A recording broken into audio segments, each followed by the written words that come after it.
Live everywhere. Daily Co's Radio on netrootsradio.com presents David Walton. Kagro in the Morning Show.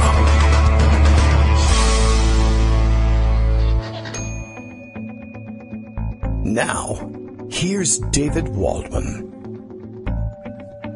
Hey, how you doing, everybody? It is Thursday, August 10th, 2017. We are ready to roll. Everything seems to be working well. I started early in the morning today to try and make sure that everything was working properly, and I think it paid off. I've had it not pay off, but I think we're getting it down. Every time I say that, of course, it turns out that we don't have it all the way down. And fingers crossed that everything holds up today. Levels are good for the morning. Thanks, Justice, for hanging in there. And still working with the Rochester folks, Rochester Free Radio. Hi, good morning. How you doing? We are working hard with your program director to try and get our station identification breaks timed correctly and down to the minimum necessary. Those of you listening on the live stream, I know the 3-minute breaks have been pretty difficult, but we're working, we're negotiating. We think we can pare that down. Rochester Free Radio has been pretty generous in helping us to get those things pared down. Eventually we'll get them down to 2 minutes or so on the half hour and just 1 minute at the top of the hour. So we get 4 minutes back, and I'm excited about doing that. We'll be, we may even be able to give that a try today, because Justice has been working diligently to get some temporary breaks set up. You know, we have to engineer exactly how it's going to sound here on the Netroots radio stream, and it ain't automatic, I can tell you that. Thanks for joining us today. Greg Dworkin has sent me his usual raft of stories. I got 17 messages to check out here. As it turns out, Trump, not particularly popular. We'll have him come on and tell us a little bit about why that is.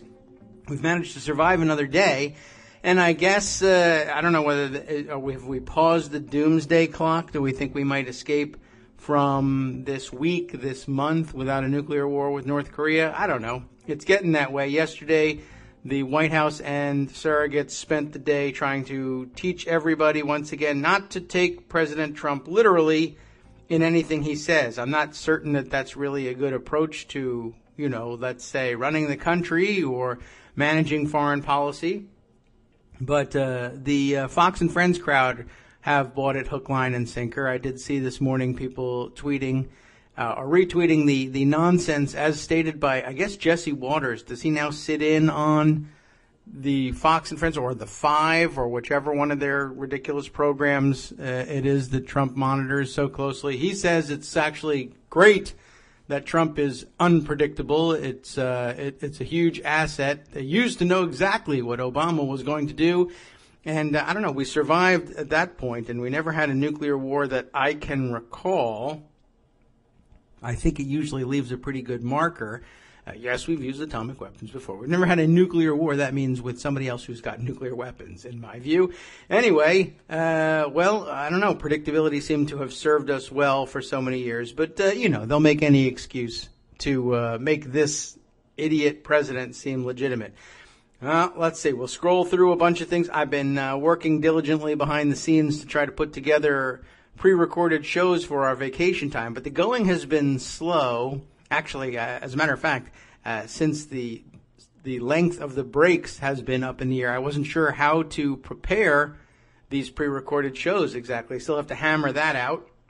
And it does add a new wrinkle, trying to make sure that you're through with a segment or at least not in mid-sentence when the break comes up. But, well, we're still working on all of that, and we'll see whether we can get it running smoothly today. And dig up what we've got here in pocket to discuss. Oh, as a matter of fact, well, you know, we like to start these things up. Let's bring Greg in. He's prepared to go, even if I'm not. And that's why it's so valuable to have him around. Good morning, Greg. How you doing? Good morning. That's why I call in. So when are you going on vacation? Let's tell your listeners. I don't really even know. I'm going to go next week. By Tuesday, we'll be out the door. We've discussed it a little bit, but we might as well tell you because you like to listen to the program as well. I do. So Tuesday through the following Wednesday, I think we are away from home and away from the desk. So we're going to prepare as much as we can it's been a good opportunity to dive into the Pocket archives and try and bring out all those stories that I have always regretted leaving behind. Some of them are still relevant. Some of them are remember when stories. Some of them just have to be tossed. Okay. So I shouldn't call in because you won't be home. Yes. Well, it's up to you how you want to spend your time. But if you want to call, you can go ahead and do that. I won't be here right, but you won't be answering. Right. But I'm not going to tell you how to spend your off hours. Well, that's fair. Yeah. I mean, I like it that way. I'm a libertarian. I could call and just read a book out loud and stuff like that. Nobody will hear it, but if somebody happens to be walking by, yeah, give it a try. So there was a lot of interesting chatter over the last couple of days about Trump's popularity, as you mentioned, and also the chances for a Democratic takeover of the House. So I thought we'd talk about that a little bit today. All righty. Let's do that. Okay, let's start with some polling from New Hampshire. Ron Brownstein noticed that in New Hampshire there's a couple of different polls. You can't always believe New Hampshire polling. It's a little difficult. They're all over the map. ARG is different than some of the other University of New Hampshire polls. But he notes in New Hampshire, Trump won 58% of high school or less, and now he's at 40 approval. Okay. He won 53% of some college. Now he's at 38 with them. He won 48% of four-year degree. Now he's at 25. So that's 1 point of erosion. Another, G. Elliott Morris, political scientist, tracks diligently Trump approval ratings. And it's quite interesting that one of the things he does, and I sent you this graph so that you could have it in front of you for all on the radio to see. Mm-hmm. And if you can't see it, I'll actually tell you about it. But there is a tracking. It's just about the second thing that's down there. He tracked presidential job approval ratings at midterms. Reagan was at 43, Clinton 55, Ford 45, Obama 46, Truman 47. So hovering around 50% or maybe a little bit below is not unusual. Everybody else was above 50. But Trump is on track, if he continues with his linear drop from where he started, to be closer to 29. Oh, well. And 29 is a pretty linear. Darn low number. That is low. That's getting close to 26, 25% Nixon territory at the time that he resigned. Oh. Well, I don't know if he knows that history, but it's interesting for us to look at. No, I'm sure he didn't know that Nixon resigned yesterday. Very few people know that. But, the fact of the matter is that there is a floor, and the floor is in the mid-20s, and he's not going to go below that. And we'll get to another piece of why that is and how that is and how you can see that in just a minute. In fact, why don't we do that now? It's the last piece I have there. Okay. They've interviewed everybody who's going to be part of that 26%. So they have, they don't regret their votes. They do not. They don't regret them at all. They never do, and even if they did, they're not going to tell a reporter from away. Right. I'm really sorry. I'm here in this rural town in Iowa, and I'm going to tell you New York City reporters that I'm really sorry about my vote. No, I'm not. I wouldn't either. You should count yourself lucky I even talked to you, given where you're from. Yes. I don't think that's true that you're very lucky, but you should. That's how they will feel about it. Yes. Well, they're nice. The Midwest nice, which just means, at times passive aggressive. But, the fact of the matter is that there's going to be a core people who support him no matter what he does. And just to illustrate that, Monkey Cage blog today has a very chilling post that I think is well worth talking about without overreacting to it. In a new poll, half of Republicans say they would support postponing the 2020 election if Trump opposed it. Oh, you mean if he opposed the election? Proposed. Okay. That he postpone and oppose the election. I see. Exactly. Propose it. Well, It depends what kind of pose. Okay. Critics of President Trump have repeatedly warned of his potential to undermine American democracy. Among the concerns are his repeated assertions that he would have won the popular vote had 3 to 5 million illegals, in quotes, not voted in the 2016 election, a claim echoed by the head of a White House advisory committee on voter fraud. Claims of large-scale voter fraud are not true, but that's not stopped a substantial number of Republicans from believing them, and there's data on that.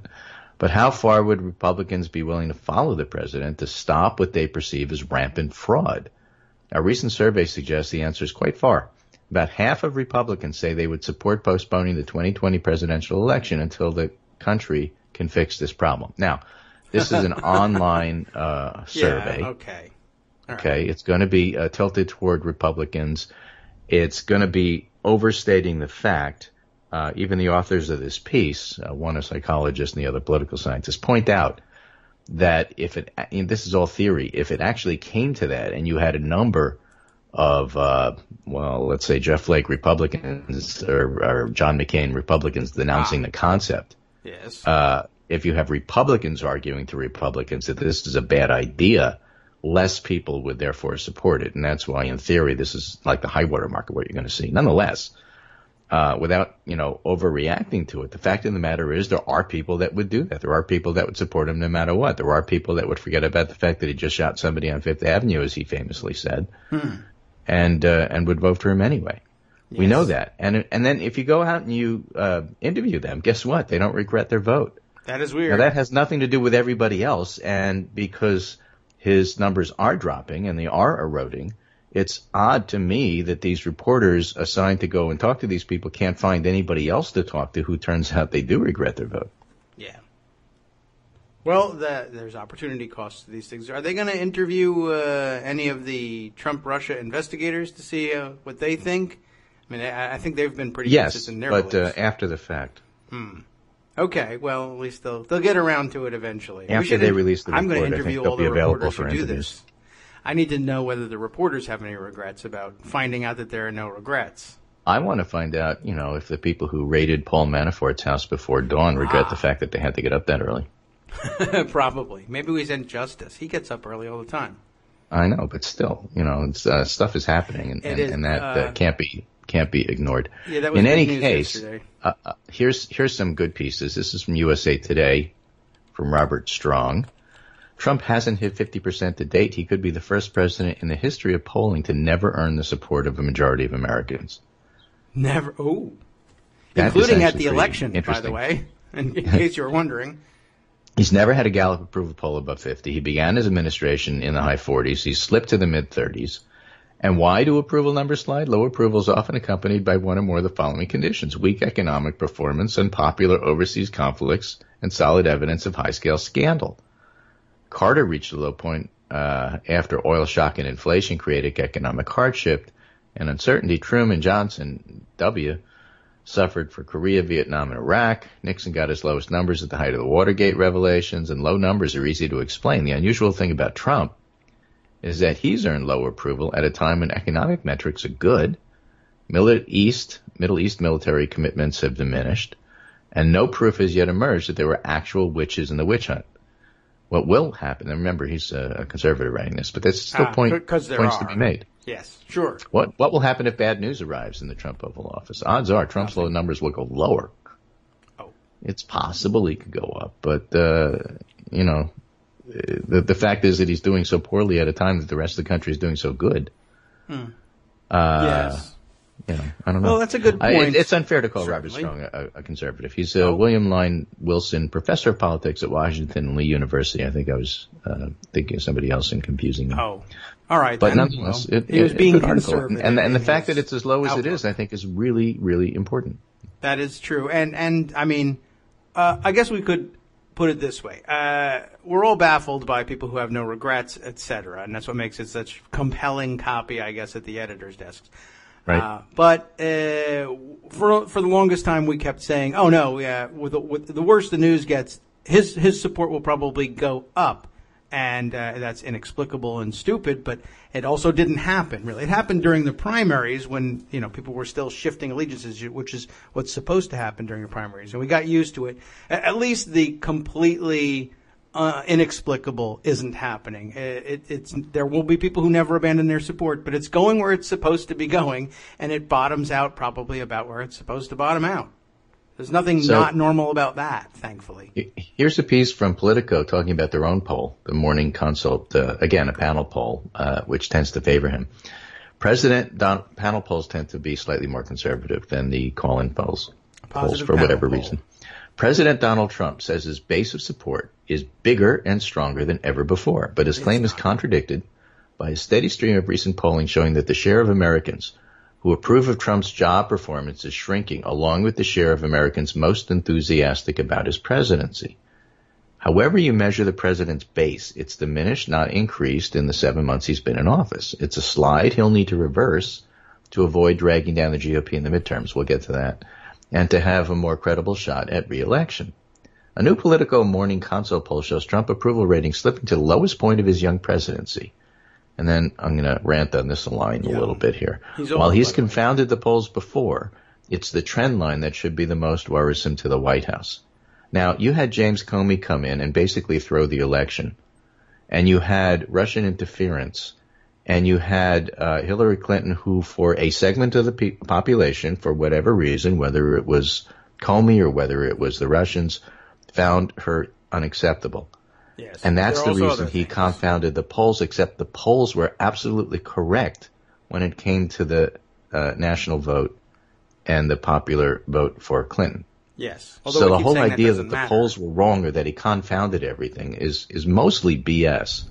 Where it's true is individual state polls that turned out not to be as accurate as they could have been. And the probable simple fix for that is just spend more money and invest more money in quality polling. So every state isn't like New Hampshire with polls all over the place. Nonetheless, the polls weren't that off. And the fact that Trump confounded things by winning, nobody expected him to, including his own team. Thank you, James Comey. Means that it doesn't mean that you're supposed to throw everything else out that you know about people, elections, politics. It doesn't invalidate everything just because this one very odd event happened. And yet, reporters and media, especially on cable, treat this as if it is. Oh, well, everybody hates him, but remember what happened in November of 2016, and so I'm not going to say that he's incompetent, even though he is. I'm not going to say that 60% of the country disapprove of him, because we all know what happened in November of 2016, and so I'm not going to go out on a limb and tell you that when the sun rises we get dawn, and that left is left and right is right. Oh, you're not. Well, you can't, because November 2016, look what happened. How could you say anything with confidence? Okay. Fair enough. Well, I don't think it's fair. I think it's stupid. Oh, all right. Well, it's fair enough that people are stupid. Well, that's always going to happen. Still. Well, okay. Yeah, I mean, certainly, there's a lot of people who have been waiting for their opportunity to throw out polling for a long everything time. Else. Armando's one of those guys. Yeah. It's true, but there have been people lining up to throw polls out the window for a long time. Yeah, but here's how it shows up now. Polls are showing that he is hysterically unpopular. I mean, if you look at his ratings compared to everybody else at this particular point in time, they're awful. They're dreadful. Yes. They're terrible. And then what? Well, then you get these people saying, yeah, but it doesn't matter because he won in November. Well, I mean... Well, yeah, it matters. I mean, firstly, he can't govern. And secondly, the polls are only going down and not up. And thirdly, the people who actually were his base are beginning to erode as well. And that's part of the whole thing. I just read you that Ron Brownstein piece at the beginning of my segment about what's happening in New Hampshire. And that's happening everywhere. If he ran for re-election, he wouldn't get re-elected. And yet I hear these people, but the Democrats don't have anybody, therefore Trump would win. Yeah, if he runs against nobody, that's true. He would win. But that's not what's going to happen in 2020, which is a long way away. And as far as 2018, the fact that his numbers are as low as they are matters. Now, right now, completely different than what Trump's numbers are, is what is the generic ballot for Democrats versus Republicans. People use that to predict what's going to happen in the midterms. Okay. What is the generic ballot? And we have to remember that there are some difficulties for Democrats this cycle. For example, way more Republicans are in safe seats, and Democrats have a lot more Democrats up for re-election than Republicans do in the Senate, for example. Yes. So for the House, it's difficult for Democrats to overcome the fact that either gerrymandering or voting with your feet, that is to say Democrats clustering in population centers and cities, leaving other districts without as many Democrats, means that you could win a popular vote but lose on the basis of because of gerrymandering or because of where people live. You won't necessarily win the districts, and if you don't win the districts, you don't win the House. So it's a very difficult thing to do to overcome what people call these structural issues that tend to favor Republicans. A lot of it's set up by Democrats not paying as close attention as they should have in 2010 because it's those 10-year elections that, help redraw districts in a lot of different places. So at the moment, as bad as the healthcare debacle was, it actually probably would have been worse for Republicans if the darn thing passed. And as unpopular as Trump is at the moment, the generic ballot for the Democrats is only about 3 or 4 points ahead of the Republicans. Yeah. If the election were held today, and it's not going to be held today. Trump wouldn't let it. If the election were held today, the prediction would be that the Democrats would pick up 3 or 4 seats. Wowzers. Yeah, they have to have a higher generic ballot number, like 8, 9%, and some polls do show that, not all of them, in order to really have a chance of picking up the seats in the House. Mm-hmm. That is traditional analysis based on current polls. It does not account for a wave election where everybody gets so disgusted with the Republicans that they just vote Democratic anyway. That does happen, and it can happen. And depending upon what's happening with the Russia stuff, it could happen here. But it's too early to say that, and so that's not part of the analysis of looking at the general election and the generic ballot. So that's why you will hear these very depressing reports about if the election were held today, it doesn't look like the Democrats would take the House. And so one has to put that in perspective. But there's a lot of time for stuff to develop, and there's stuff that we should continue to keep an eye on. Yes, time is an important element that you don't know exactly what to do with in predicting these things. But, to draw a parallel to a story we did the other day, the impossible task of defeating or in some other way blocking the final construction, for instance, of the Keystone XL pipeline, which looked inevitable once Trump got into office, and it all may fall apart due to other circumstances. Sometimes you just need to fight a rearguard action and see what chance brings you. Right. In fact, once Trump was elected, with majorities in the House and Senate for Republicans, it seemed inevitable that Obamacare would be quickly repealed. It did seem that way. And at some point during that night, it seemed that way, too. That's true. One of the things you can remember about this not being normal is that, that means anything can happen in between now and then. So, it would be awfully early to give up on taking back the House as a prospect now in a normal election cycle. You could say, let's lower expectations, perhaps, but if it was all said and done and a year before the election, it would cost a lot less anyway. But right. No one would do anything. Along those lines, I have a really interesting piece to forward to you that just came to mind in talking with you. That. Okay. That's by one of my favorite political scientists in Maine, Amy Fried. Oh. It's in the Bangor Daily News. Okay. And it's a really interesting piece called How Maine People Moved Susan Collins and Stopped Trump Care. Oh. When you look deeply back concerned at this. Susan Collins' key vote, and you will recall on the show I kept saying she's not going to change her mind because she was just so clear about where she was thinking on this, which is unusual for Susan Collins. The thing that Amy Fried does is trace back a lot of her original comments about the healthcare vote, where it seemed like she was going to fold until that stuff must be happened. How we thought she was and the fold. Important point that Amy Fried is making is it was the resistance, it was the polite, getting in Collins's face, and people in Maine are polite, so it was not, uncomfortably confrontational. But the resistance, the irresistible, the indivisible people who turned out to be irresistible, all the folks who actually made their case changed her mind.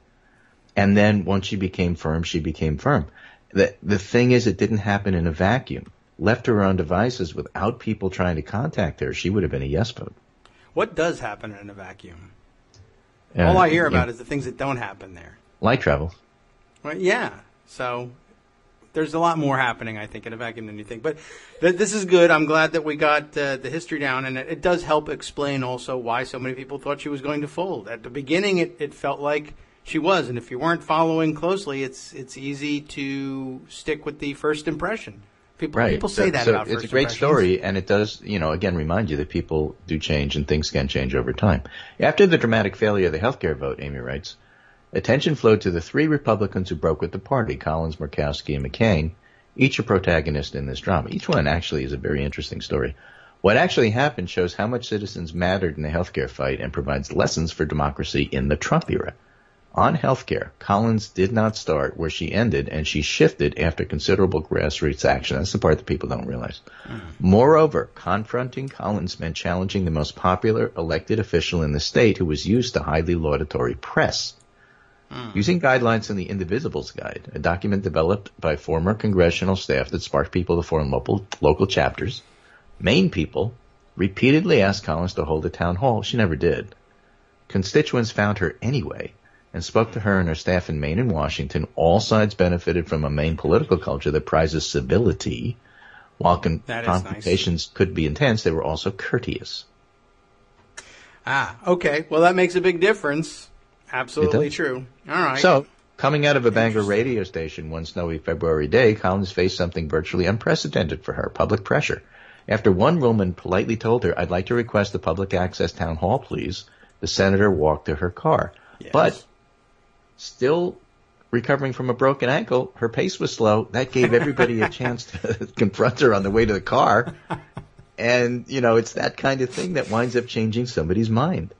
Wow. Well, okay. You know what? So maybe you could say it was the broken ankle that did it. Right. And we should break all their ankles. So she finishes up and says, Americans may love a good profile, but the myth of the politician above politics undermines democratic citizenship as much as corrosive cynicism. Recognizing how much activated citizens mattered in stopping Trump care should spur more political action on many issues. I think that's right. All right. Well, we are, I think, into our break here. We may have missed our cue here, but you and I can chat in between, and we are shortening it to 2 minutes. So at least we have that.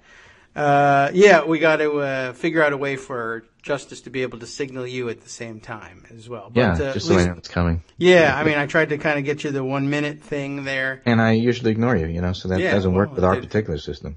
Right. So far, so good then. We're on track. All right. Well, anyway, we'll supposedly come out of the break. Have you got a nice clock you can watch on your desktop that makes it easy? Okay. So we should come out. We'll come out at 9:30 this time. It takes about 2 seconds to get clear of it.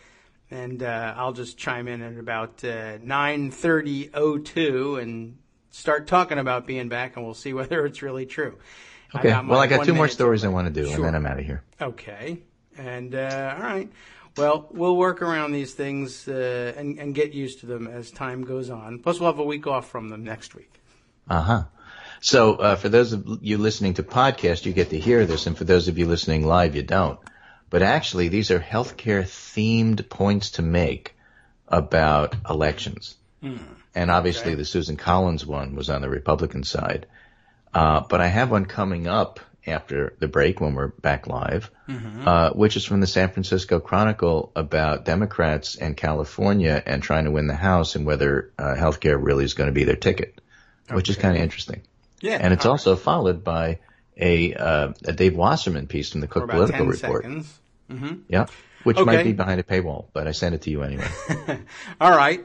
Well, I'm going to try another trick here, too. I'm going to roll that music that we play that usually means the show is over, just so we have a musical bed as we speak our way back in from the break and say that we're on our way back to live in Rochester and live on the Netroots radio stream as well. Thanks for waiting with us through the break. I think that music works rather well. I hope it won't alarm anybody that thinks we're going to leave the air at that point. But I guess if we keep talking, we can convince them we're going to stay. Well, if you use it before the break, then I'll know it's coming, too. Yes, that was something else I wanted to do and then forgot all about it. But you can all cure it by, I don't know what, if we all wish really hard. Next time, we'll make it right. For those of you who actually joined the show just to hear the commercial break, Yes. We should remind you that this is Greg Dworkin speaking with my friend Dave Waldman David Waldman on Kagro in the morning. And we're talking about elections and upcoming 2018 elections and health care and how it's going to affect that. And there's this really interesting piece in the San Francisco Chronicle. Not easy for Democrats to use health care vote to win back the House. Now, part of the reason is that it failed. If that vote had been successful, and we're happy for the country and for people that it was not successful, but had it passed, Republicans would have been even more clobbered by it. But because it didn't pass, it's more of a theoretical. So the article says, Democratic strategists say the Republican failure to repeal and replace the Affordable Care Act will have repercussions in California, but that wishful thinking may be premature. And they're talking about especially 9 House Republicans who voted for the GOP plan and are being targeted by the Democrats. And when you listen to their names, a lot of them will be really familiar. All right. Jeff Denham, David Valadao, Devin Nunes. Oh, yeah, I know that guy. Steve Knight, Ed Royce, Mimi Walters, Dana Rohrabacher, Darrell Issa, Duncan Hunter. Yeah. These are the 9. Yeah. Right? And you know who they are, but they're incumbents, and incumbents are tough to beat. And so if the Democrats really want to take the House back, they got to beat people like this. Now, it could happen in a wave, but it's not just going to happen automatically. These folks are still going to have the advantage. Okay. And there's another problem that Democrats are going to have that Dave Wasserman over at the Cook Political Report identifies, and it's kind of a subtle and interesting twist on the current rural-urban Republican-Democrat cultural fight. Yes, okay. Okay? And the title of it is, Can Democrats Dodge the Carpetbagger Label in 2018? They use Alyssa Slotkin, 41 years old, Michigan, 3 tours in Iraq as an Arabic proficient CIA analyst, acting Assistant Secretary of Defense under the Obama administration. And she handles sensitive matters ranging from ISIS to Russia and Iran. She's a 3rd-generation Michigander. She has a family farm in the area that's not far from Kid Rock's house, actually. Oh. Okay. So she's a candidate to run in the House. And wouldn't you think that that would make her a great candidate, except for one thing? She lives near Kid Rock? Despite growing up in a well-known meatpacking family on a farm in rural Holly, Michigan, she hasn't been registered to vote in Michigan until she moved back full-time in February. In other words, successful people on the Democratic side left the area to go do their successful things and then go back and run, which is different than people who never left. That is true. And so the question is, can these talented people who needed to leave in order to get these opportunities, you can't be Assistant Secretary of Defense and serve 3 tours in Iraq by staying home.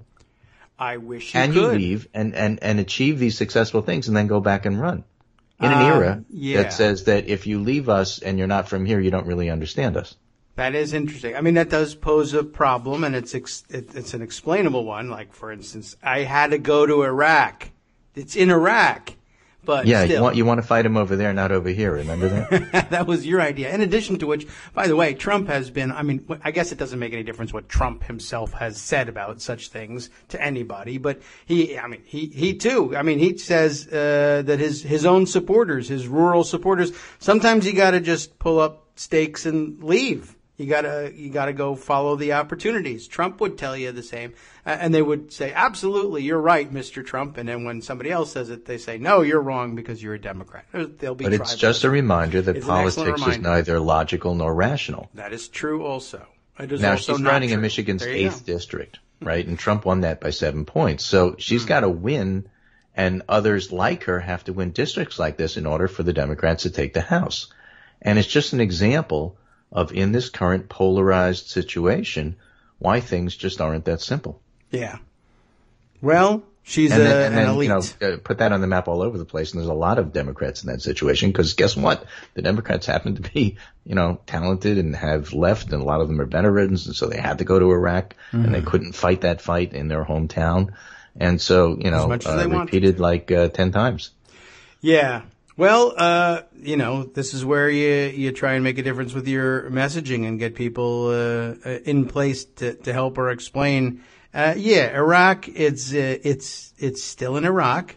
I had to go there in order to do these things, and even if you don't have to explain, well, where the successful stuff is happening, that's where I went to. You can at least explain away the Iraq part. There's really nothing I can do. Even a lot of you who are unsuccessful still, who left for Iraq, did do your fighting in Iraq. But that's not going to help anything. Here's really the bottom line, and this is why Democrats find themselves in difficulty in midterm elections. This is the whole reason. This is the whole reason right here. Okay. In the California article identifying why healthcare alone might not necessarily be the thing that switches the House, while Trump's approval rating continues to dive, 36% in the Post-ABC poll, the Post found that only 6 in 10 voters, let me repeat that, only 6 in 10 voters who strongly disapprove of Trump's job performance say they are certain to vote in the 2018 midterm elections. Only 60% of people who strongly disapprove say they're definitely going to go and vote. Yeah, okay. And if they don't vote, we lose. Yes. Then I think, it really won't help anything to point out that maybe you don't really strongly disapprove then, because all you have to do is show up and cast a ballot. If you really strongly disapproved, there would be no question of your showing up. But 6 in 10 voters, 60% who strongly disapprove, say they're certain to vote. 72% of strong Trump backers are certain to vote. Now, there's less of those, but more of them are willing to go out and vote their convictions. They have enthusiasm. If people don't go out and vote, you lose. I don't know how the message can be made any simpler than that.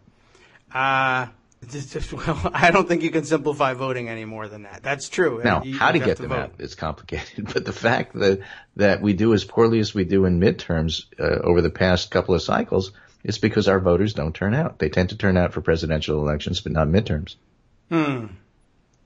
Well, maybe you could excite them by saying there are so many fun things we could do about Trump being in the White House if we had the majority in the House, and you can help us do that. Well, it starts by getting good candidates. It starts by registering voters. That's the kind of, nitty-gritty kind of stuff that you really have to do if you want to win. And it isn't just, I have a good ideology, I'm going to win. As one of the people interviewed in the article says, it's a mistake to think that ideology drives congressional races. It doesn't. It's nuts and bolts. Are you registered? And do you have a ground game and that kind of thing? Well, yes. Ultimately, so long as people aren't excited and there's no wave going on, that certainly would be probably the primary driver. That's problematic. Still, it's early, and if a wave builds, it can, overcome a lot of this stuff. So it's a question of how bad and how low Trump's numbers go, and as we started the segment showing, they're on their way down. So we'll just have to see how far they get as we get closer to the midterms. So that's why it's still an uphill climb for the Democrats to take the House. It's an uphill climb. Doesn't mean it can't be done. It's just like Gilligan's Island. Yeah. All right. That was an odd line for them to include. I don't know if there's even any hills on the island at all, but it was in the song. Oh, okay. We got to take their word for it on that. Yeah.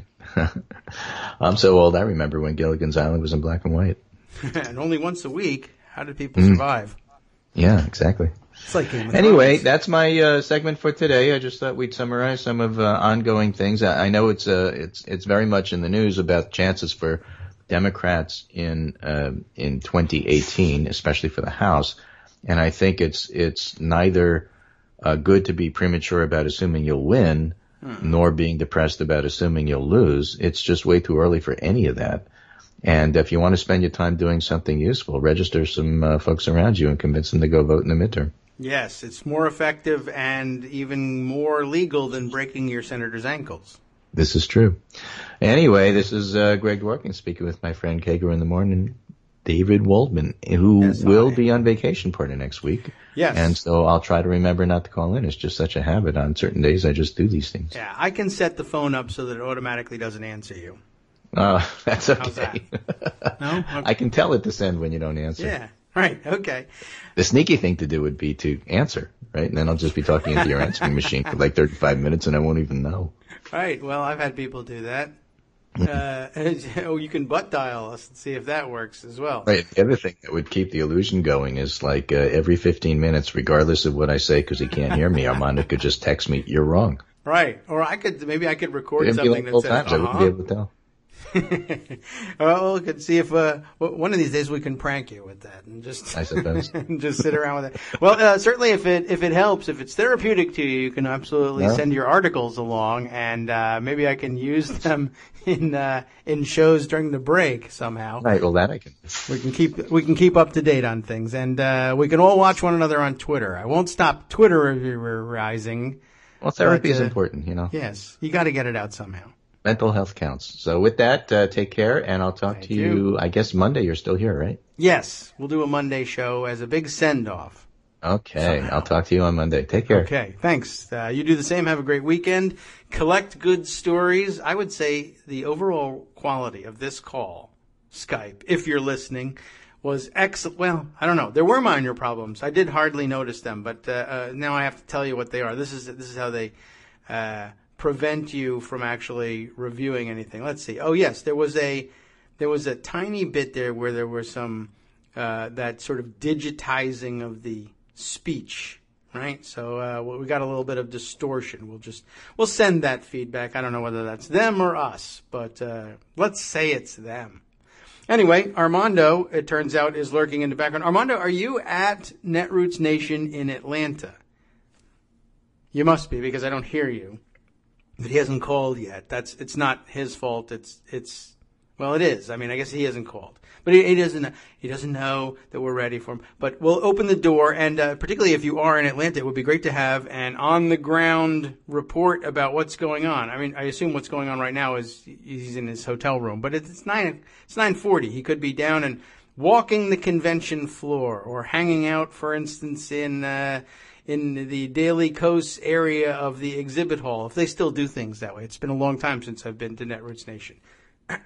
Anyway, let's see. What other things have we tucked away here that might make interesting points? Yes. You know what? Judy Vincent sent me this very interesting observation. Do you remember yesterday? I do. What were we talking about? We were reading about Korea because it was maybe about to explode or be erased from the map or whatever Trump was going to do. You recall when we were catching up on the Korea stories. And let's see, where was it? Which story did we use? Did I put this in our archives yet? We must have been reading the Washington Post piece about why North Korea threatened Guam. And we made mention of the North Korea expert, the professor at a South Korean university who was reportedly an expert on North Korea, but was himself an American. Let me see if I can scroll down and find that piece. I mean, Judy Vincent's tweet to me yesterday will identify him. I'm just sort of finding out where it was. There it was, down here towards the bottom. We read about Robert E. Kelly, an expert on North Korea at Pusan National University in South Korea. I don't know whether that's Pusan or Pusan, but the Koreans can certainly chime in and let me know. Or Robert Kelly can. Or better yet, his daughter can. I found out thanks to the eagle eyes and, what do you say about an ear? The eagles have good ears? Who has good ears? What do we say about that? Well, it was a good ear from Judy Vincent on this one. Robert E. Kelly, the expert, inexplicably more expert in North Korea than South Koreans are, but I suspect really it's just about about interviewing somebody who's comfortable in English and has no accent and is easily understandable, perhaps because we all have difficulty sometimes attuning ourselves to a foreign accent of any kind. But Robert Kelly is a name that rang a bell for Judy. Let me flip back over to my pocket because it was such a good observation. I put it away for later rather than just save it in my Twitter accounts here. But I have to flip back to the list and punch more buttons. Judy Vincent points out that Professor Robert Kelly of Pusan University was the American dad in that famous BBC interview the last time the world threatened to blow up, well, our part of the world, Donald Trump threatened to blow up Korea. He was being interviewed from home, from his home office, which is decorated to look all serious and academic, and he's the one who had his, let's say she's about 4 or 5, perhaps, year-old daughter march so confidently into the room and then be followed by her toddler, well, not yet, pre-toddler, I guess, baby brother, it looks like, in the walker, and then and then his wife ducks in and pulls them all out. I can't remember whether we decided it was the wife or the babysitter who came in. But anyway, you remember her. She was the cute little girl with the pink glasses who really bopped her way right up behind Dad. And it went viral. It was so cute and amazing. And everybody loved that little girl when she bopped her way in there. That's the guy. That's Robert Kelly. And apparently he's been in South Korea for quite some time. So I'm sure I don't question his expertise. I just question why we always turn to Americans for such things. But I don't know. We love things made in America, including our South Korean university professors who have particular expertise in North Korea. Well, anyway, I thought that was a great observation. I missed that entirely. I just read through it like he was just some random dude, and if I had known who his daughter was, that's how we ought to identify him from now on. He's actually, what's his daughter's name? Well, you might as well just say this professor at Pusan University, so and so Kelly's dad. It's about time people got identified that way as well. All right. Well, let's see. Okay. We'll monitor what's going on here. I haven't heard back from Armando. I thought we would hear from him at some point, and I wonder whether messaging him will work or whether he's just sort of wandering the floor. I could see him wandering the floor, or maybe he's gone into one of the panels, the sessions down at Netroots Nation. There's plenty to do, that's for sure. Oh, he's typing, and he says he'll call in, so we got his attention with that one. There's plenty happening, of course. And I'll open up my pocket here so that we have much to talk about. We'll see what he's interested in saying. All right, let's see. Armando, hey, how you doing? Hey, Dave, sorry. That's okay. We have other things to do. Some lousy client called me, and I had to talk to him. That was it. Okay. Are you in Atlanta, or are you working? No, not till tomorrow. Oh, okay. I will be there tomorrow. Oh, very interesting. So you can go and tell people to listen to the show. You can call in, and they can all scream over your shoulder. Hey! Oh, yeah, I was figured I'd call in tomorrow and give you a feel. Though okay. It'd be a quick feel because I will have just arrived. Well. But, it'll be interesting. I actually also have to meet another client there, but that's down there. Okay, mixing political fun with a work trip. Business with pleasure. He refuses. There's a phrase people use about mixing. Yes, occupational activity. Crossing streams, I think they say. Okay. Well, mixing business with pleasure, but okay. Yeah. All right, you're not there yet, but what's on your mind today? Keeping in mind that, by the way, we'll be dealing with at least one of our station identification breaks up at the top of the hour. We're still about 10 minutes from that. But I'll let you know with some little music. I assume you guys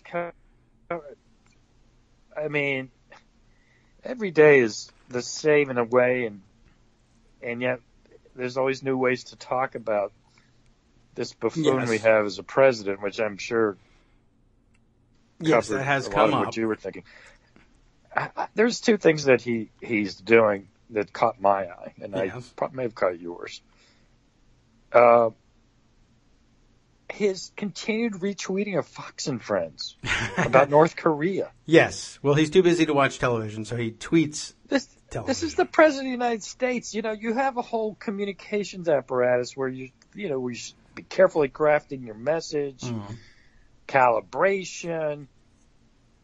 Yeah. Fox and Friends has possibly the 3 stupidest people on earth talking about anything and everything on a daily basis. How can you possibly use them as the way, what they said, which is what he's doing, right? Yeah. What is that? I mean, it's beyond anything, isn't it? Well, yes, it's certainly the least intellectually curious president we've had. And we've had some terribly incurious presidents recently. So, I mean, it's kind of astonishing. But it's an old man thing. He sits there and watches the most conservative news program he can and wants to have his outrage meter up, peaked at all times, and Fox supplies that. And, he doesn't like talking to experts because experts are boring. They make him read stuff and they go on forever. Fox and Friends says, what's wrong with the world in 5 minutes or less? That's the way it ought to be. Archie Bunker. Well, with Twitter. Fox and Friends, Fox generally, but Fox and Friends, of course, is the pinnacle of the stupid. It's not even a mountain of BS the way Jon Stewart used to call it. It's just a mountain of stupid. Yeah. You found the three stupidest people you could find, and you gave them a show in the morning, and the President of the United States relies on them like gospel. Yes. Well, they reinforce his worldview, and he's comfortable that way, and it's a feedback loop. And of course, he's probably enjoying it more than ever because of the position he occupies. I mean, we have this curious feedback loop here. The White House is the White House. It's still the White House, despite the fact that it's occupied by this imbecile. So when the White House faxes talking points to Fox and Friends and all other Fox News shows that these particular things are true and ought to be said, and then they say them, and then Donald Trump is watching, maybe aware, maybe not, that his staff at the White House has faxed these talking points to Fox and Friends, knowing full well that both, that they're not true and that they will excite the president personally. And then he sees it on TV and he says, "Oh my God, that's exactly what I think," or exactly what, And it's like, it's sort of a perverse mirror image of that scene in broadcast news, right? I type it in here and it comes out there. These are the things I say, or there ought to be, it's like an old man walking around. There ought to be a law about X, Y, Z, right? And then his television says, "I just want to make a point here. There ought to be a law that says, blah, blah, blah. That's what I think. And I'm the president. I'm in a position to do something about it." And then he tweets it out, and then and I'm going to have a major announcement about this thing. And it's this self-reinforcing Dick Cheney feedback. Was surprised when the story he leaked to the New York Times was published so he could talk about it. I guess so. Meet the press. Except he doesn't know that it's being given to Fox and Friends by his people, so he's surprised. He really might not. When Fox and Friends says what he said. And remember also, we learned in the last day or two that there are people whose job it is to produce the propaganda document, the folder of good news, which is an amazing story all by itself, but that's got to feed it too. They have difficulty filling the thing. They say they can put together about 20 to 25 pages daily, but that often means a single, a single tweet standing alone on a page and a screen capture of Donald Trump looking powerful, as they say, on TV, and they'll just put that on a single page. And if you can't, for whatever reason, come up with something, it's got to be the easiest job in the world. I mean, just sign on to Twitter and tweet something positive and then print it out if you're a page low. But I mean, I would think a good way of seeding the propaganda document is put together a list of talking points that it would delight Trump to hear said on television or to have reported to him if he misses it, if he has an early tea time. This is what they said on Fox and Friends, and you'll get it. And Fox and Friends is more than happy to do it. What better, is there more valuable advertising than saying something because you will end up on the desk of the President of the United States and looking like a champion to him, that he'll retweet you and advertise your show for you if you just read this list of talking points? If they don't already know that that's available to them, I should have charged $1 million for that, but they must know that you can do that, or it must have become obvious to them at some point. Yeah, and last night we saw that the Five, and Jesse Waters. Yeah, is he one of the Five now? Yeah, he's the big host just generally? of the Five. Oh, yeah. Well. Oh, I didn't realize that. O'Reilly's gone, but Jesse Waters is still there. Who would ever Yeah. But anyway, last night... Probably Jesse. Last night, this is the tweet from the Five that had said, quote, POTUS being unpredictable is a big asset. North Korea knew exactly what President Obama was going to do. Yes. This is Jesse Waters. I agree with the big ass course, part. big asset, right? Donald Trump, of course, retweets that. Yeah. Now, we only have 3 minutes to the break by my math, unless I got it wrong. Yes, you're right. But I think it's worth reviewing deterrence theory. Because deterrence theory has a long and, fairly well-established history since World War II. And it's important to understand how it's supposed to work. Let's put it to you this way. Unpredictability is actually the opposite of what you want to convey normally for deterrence theory to work. That is, you deter somebody from doing something by being predictable about what you will do if they do it. Yes. Not unpredictable, predictable. That's how you deter them from thinking they might get away with it. Well, it's not deterrence unless it's predictable. I mean, I guess if anything, you could deter things with unpredictability, just so long as your unpredictability is relatively predictable. But otherwise, I mean, if you don't think that X is going to result from Y action, then that's not deterrence.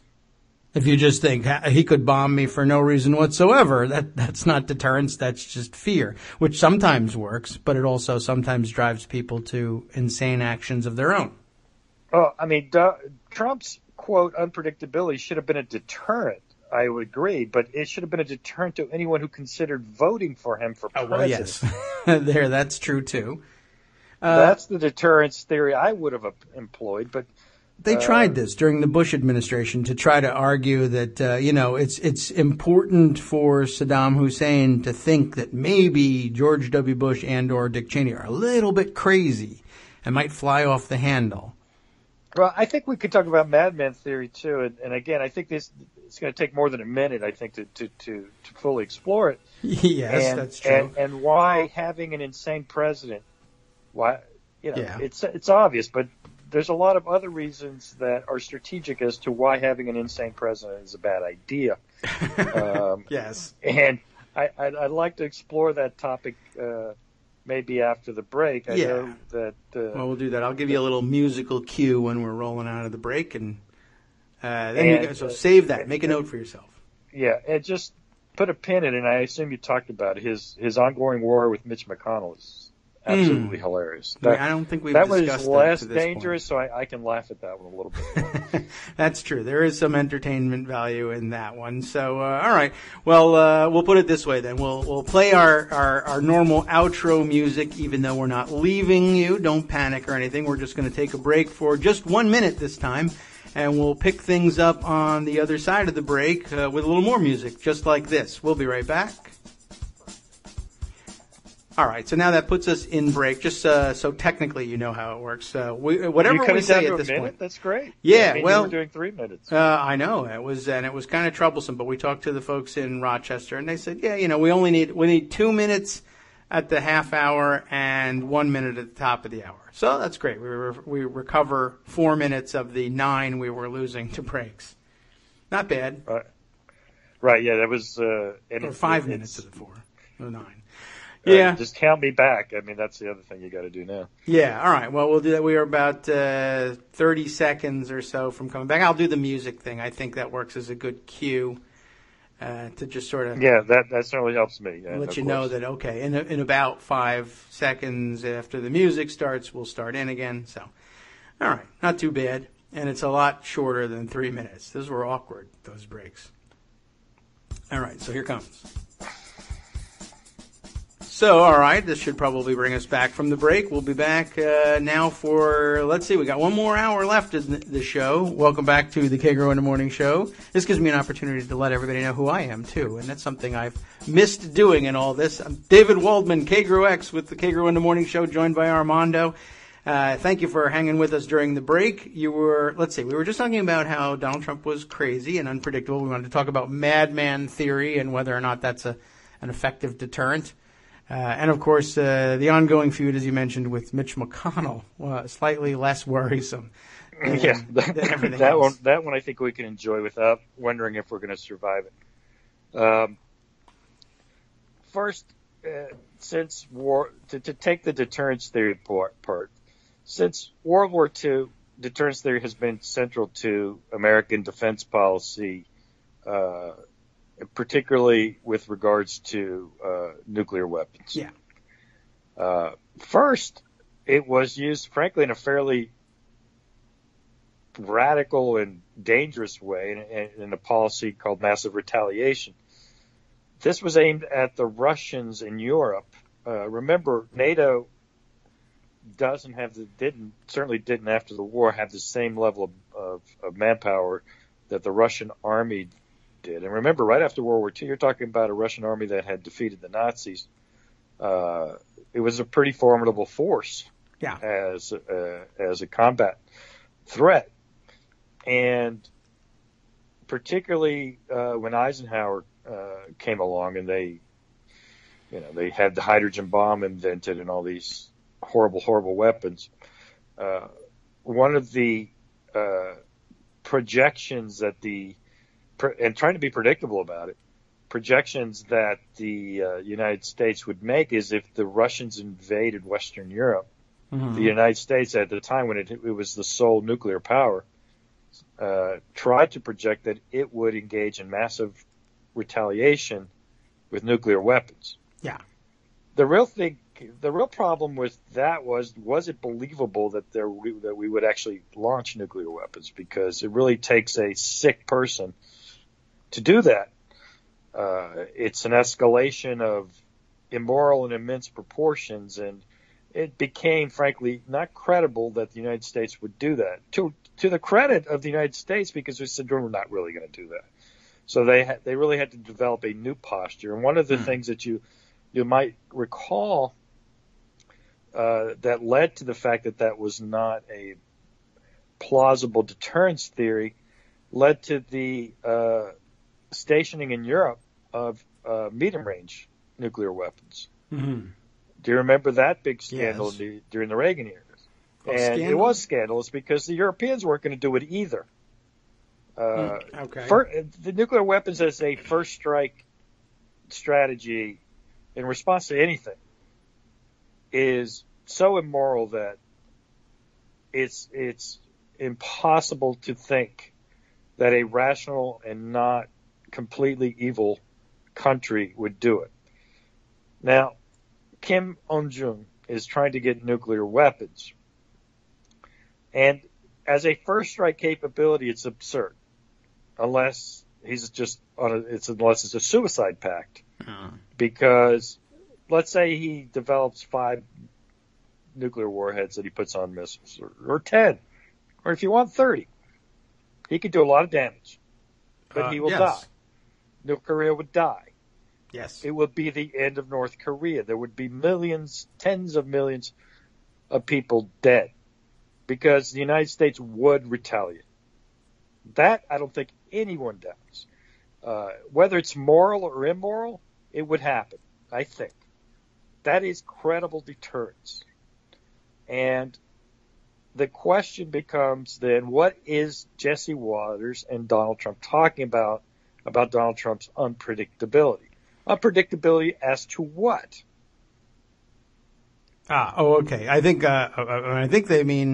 he means unpredictability as to what they might, whether they might be willing to make a first strike and on what basis and with what kind of weaponry. Or the United States, listen, this is the problem. The unpredictability, the possibility that Donald Trump would actually engage in a first strike nuclear. Yeah. It's a terrible, awful, horrendous, destabilizing thing. Yes, but alt-right, so there you go.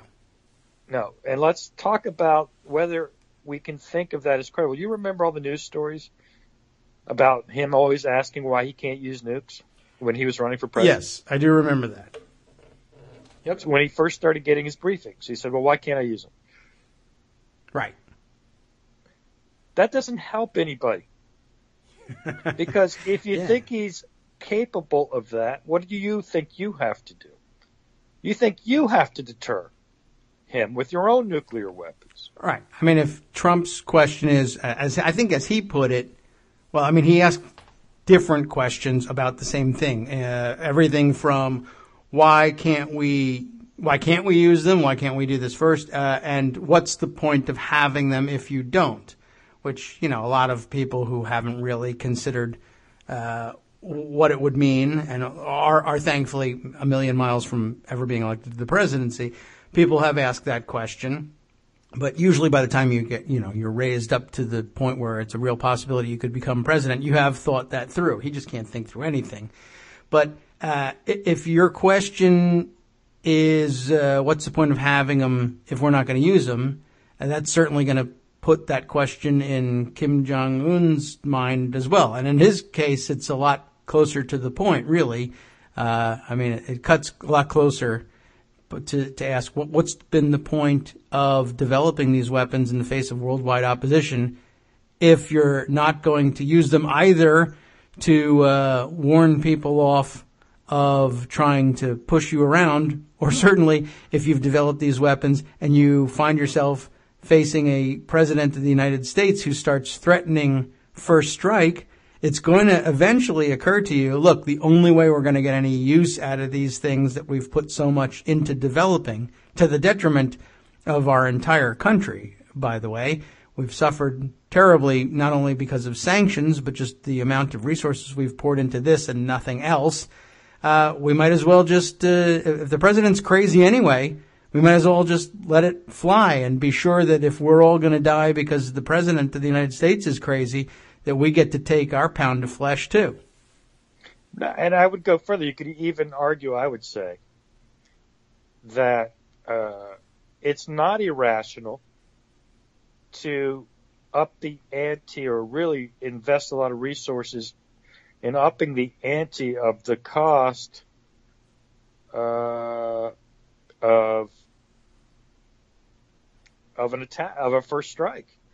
Now, the idea at the time was he was thinking of it in terms of an attack on of regime change. This is not unlike what people thought Saddam Hussein would have been thinking prior to the Iraq War about weapons of mass destruction. Of course, the reality was Hussein didn't have any way of really doing that because the inspections regimes and the sanctions had crippled his ability to actually do this.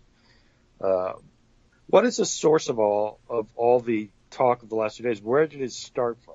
It started from a report leaked to the press by the Trump administration, possibly from his military advisors, that they had concluded that North Korea had developed miniaturized nuclear weapons. And what they mean by miniaturized, they mean weapons that can be placed on a missile.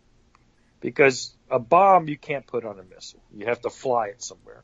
And the feeling is there's no way a North Korean Air Force could penetrate any place, really. Probably not even South Korea.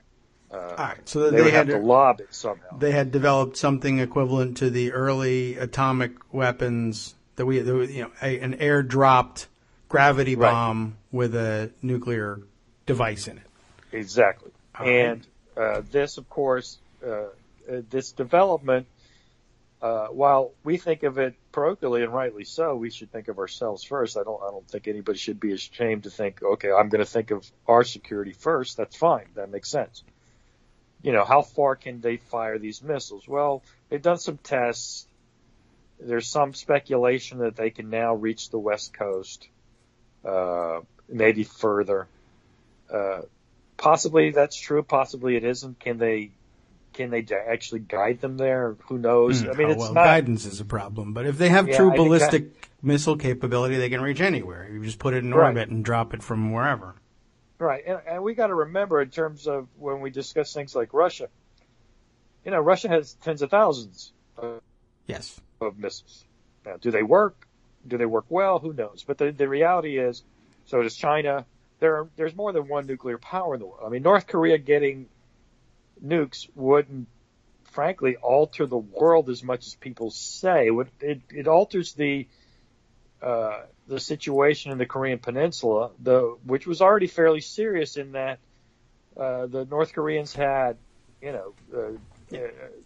lot of artillery firepower, heavily fortified, which would be hard to neutralize with a first strike. So the reality is, if you attack North Korea, the expectation is Kim Jong-un will unleash fire and fury, to coin a phrase, on Yes. Seoul. Millions of people would die, and not with nukes, with conventional weapons, because conventional weapons are also very powerful. There was deterrence to attacking North Korea already. But then you have, of course, more, but there's two aspects of it, more deterrence, but also prestige. Kim Jong-un is a brutal totalitarian dictator who has oppressed his people and done the Kim family has done horrible things to North Korea for 70 years. That's true. It's not clear that we can do anything about that. Yeah. I think that I saw a tweet from Eli Lake, who's a very stupid man generally, but he's very stupid in this. He says, "Oh, so you're going to condemn the North Koreans to living under oppression?" I said, "Well, it's not like we condemn them to it. It's sometimes you can't do things about it. It was a hard lesson for me. I mean, I would say 25 years ago, I would have said, yeah, how come we're not fighting for freedom everywhere? Because I was pretty stupid myself. The limitations of hard power. The United States is the most powerful military force by a factor of 10 in the world, both on conventional and nuclear terms. So it would seem, yes. Nobody can do anything to the United States military. You can't invade the United States. You can't even really inflict much damage to the United States. The power of geography, the Pacific Ocean is the widest expanse of any water body in the world. It's impossible to do anything. Look, when the Japanese surprise attacked us, all they could do was bomb us in Pearl Harbor. Yes. They couldn't even invade Hawaii at the time. They didn't have a powerful enough invasion force. Yeah. At dawn, we slept, and they still couldn't do anything. That's the advantage of America's defensive advantages are just off the charts. There's no country that has those defensive advantages. Then you couple that with our incredible military power. If the United States decided all it wanted to do was take care of itself, nothing would matter. But of course, we're smart and we realize we have tremendous national security interests in protecting our allies. Yes. Be they Japan, South Korea, Western Europe, of course, most importantly. So we have to be able to project military power, at least military deterrence. And those are the hard questions that we have. It's not so much being on the offense, it's how do we defend.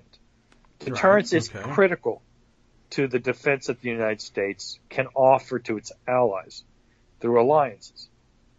It's why terrorism is still, in my view, the number one problem we have, because while it doesn't, and it's almost a threat because of our overreactions more than anything else, but it's the only way you can really strike at the United States is by asymmetrical attacks. That is, lone gunmen, bombs, hijacking planes and flying them into our buildings. Yeah, okay. That's what you have at your disposal. We have 10,000 nuclear weapons.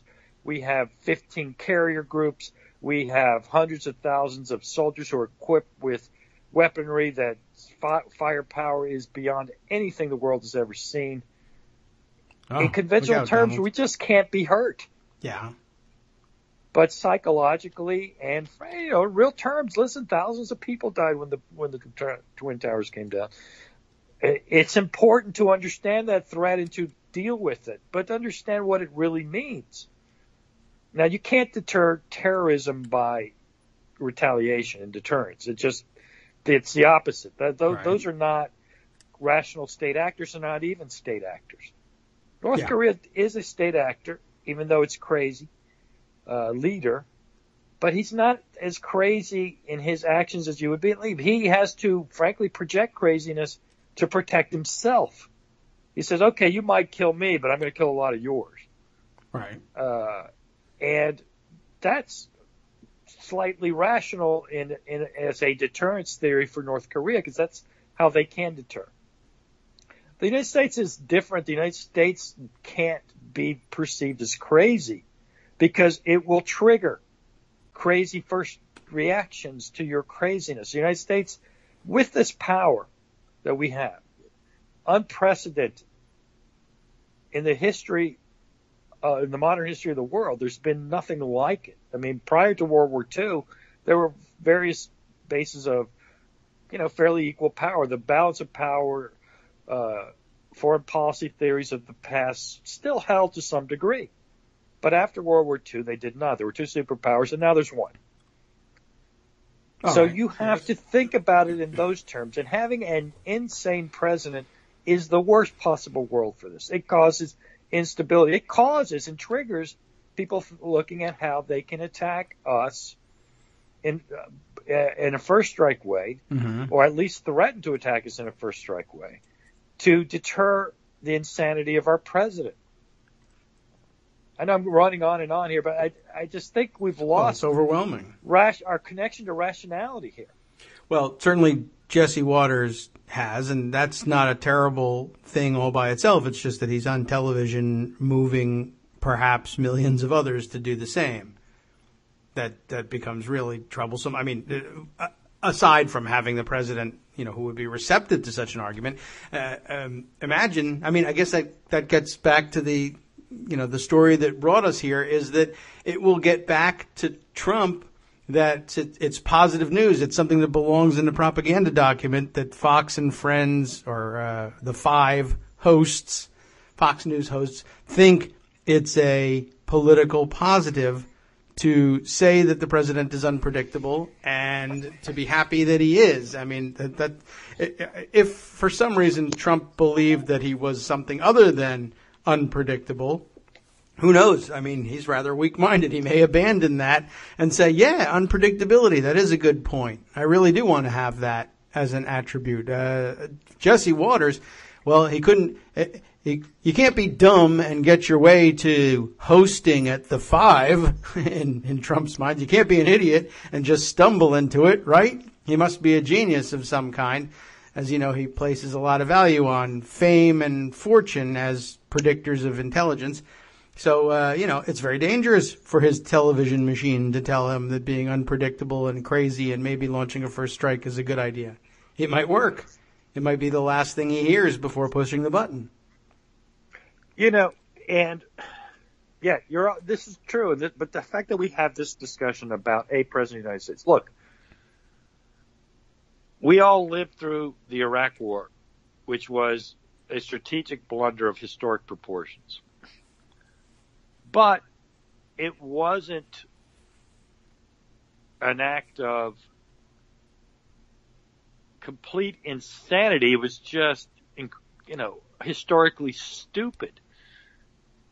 Presidents do historically stupid things all the time. But Trump is 5 magnitudes beyond that in what he's capable of.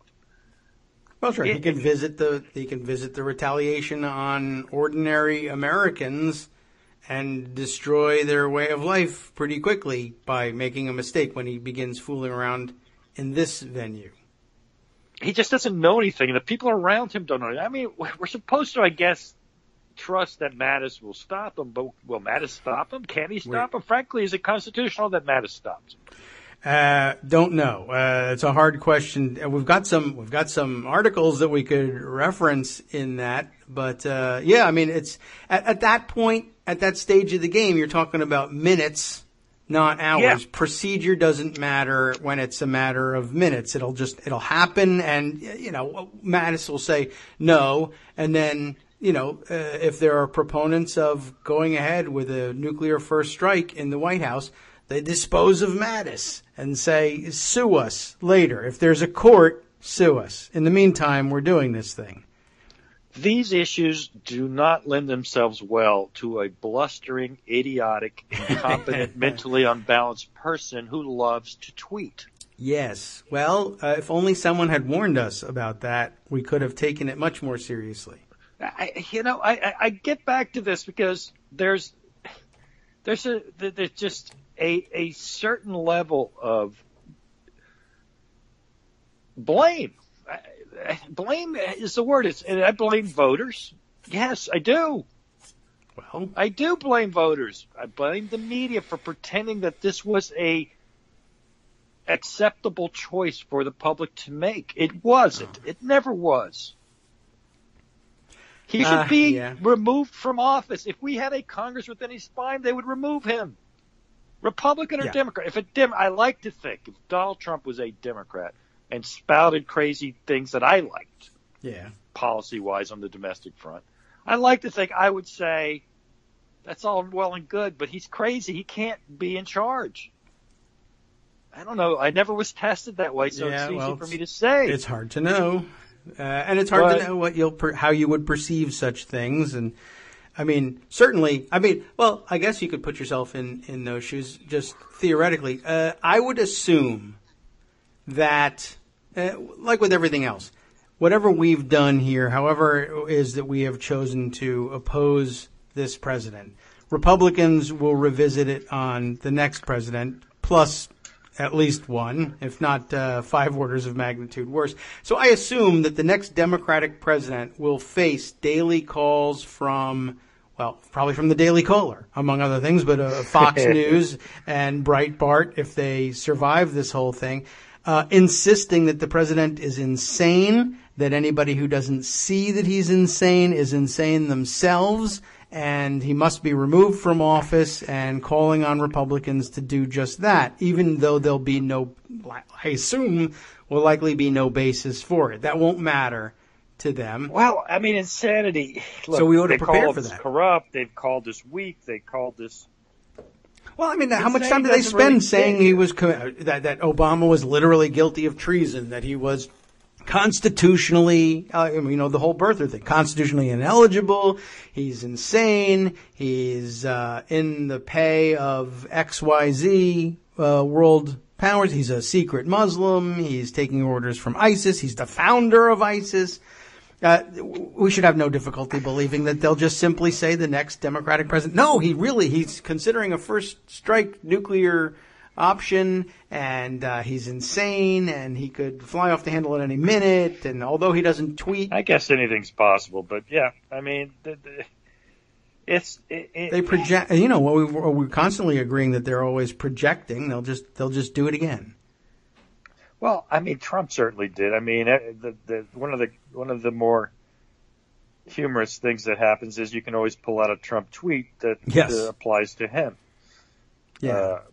But there's no, he even has, he's going to get us into a nuclear war tweets, as I recall. I mean, I think someone. Yeah, definitely. He said, that our incompetent leadership could bungle us into World War III. There's no doubt. It's amazing. Like we've said before, it's as if he were a mentally disturbed time traveler planting tweets against himself. He hits every single point. It's amazing. I mean, the golf thing, of course, is the funniest thing. Well, yes. And we like to distract ourselves from the prospect of nuclear war with those. By the way, here's an interesting data point in all this. It doesn't necessarily bear on the larger questions that you're raising, but just sort of interesting by background. Someone has forwarded to me a Keith Olbermann tweet. Oh, and I guess I'm unblocked by Keith Olbermann because I can read it. That's good. How good. I guess he's, I don't know what the hell motivated that. Anyway, he says, for F's sake, and he actually says F's sake because he's a broadcaster. For F's sake, Trump got this fire and fury crap. That, of course, the big line that he threw out that he ad-libbed on the North Korea thing the other day. He got fire and fury from Bannon, who got it from a video game. This according to Politico. I should see if I can pull up that article. I guess their morning thing says, good morning Thursday, the screen grab he's taken. Is this coincidence, they write? Fire and fury is a I guess, a name of a mission in the video game World of Warcraft, which is enormously popular. Who had a business and personal connection to World of Warcraft? Stephen Bannon. I read about that, and actually one of the shows that we were preparing for the break, our pre-recorded shows. He's got Bannon actually has a background in gaming companies as well. A promo for War of Warcraft. I mean, they hardly need the promo, but it may be that that terminology stuck with him. And I don't know whether Bannon's mind works exactly the same way, but there was also some pretty good evidence yesterday that Trump had the whole "such as the world has never seen" thing is a recurring phrase for him. And he ended up sewing that together because it was one of his fallback lines, and it ended up, by the way, that could be interpreted as meaning I was threatening a nuclear first strike, which then he may say good, but I don't really know. Anyway, we got about a minute and a half here to the next break. Walking it all back, he didn't really mean it. Oh yeah, don't take him literally. Unpredictability into a virtue. Mm-hmm. Yeah. Right. And then that's something that Jesse Waters took care of for him this morning. And I'm sure he's luxuriating in it, and it'll make the afternoon propaganda document, no doubt. No surprise there. By the way, once again, about 1 minute from our last station break. This one, a 2-minute break coming up. I don't know if you want to continue to discuss things. Let's talk McConnell a little bit. Okay, we can. That might actually have some. We can set that one up for after the break, which comes up in just under a minute here. Let's see, what else do I have just by way of teasing what we might discuss after the break as well. By the way, I did read that Trump is going to make his first trip back to Trump Tower since inauguration. Not super important news, but I was wondering whether he was ever going to get back to that. Huh? I guess not a lot, because it's taken a long time to get him back around to it. He loves Bedminster, though. God, I think Bedminster's his favorite place in the world. He does say that is the case. He, in fact, wants to be buried there. Another one of our fun stories.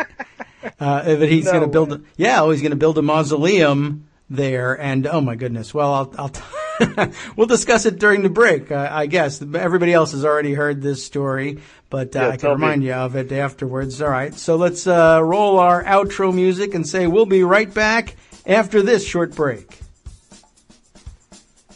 All right, so that puts us into the break, and the story that I read, we read it on the air at some point. He's building a mausoleum in Bedminster. He had to get a variance and everything, to put a graveyard in his property, and he's building a mausoleum, but in true vertical integration style.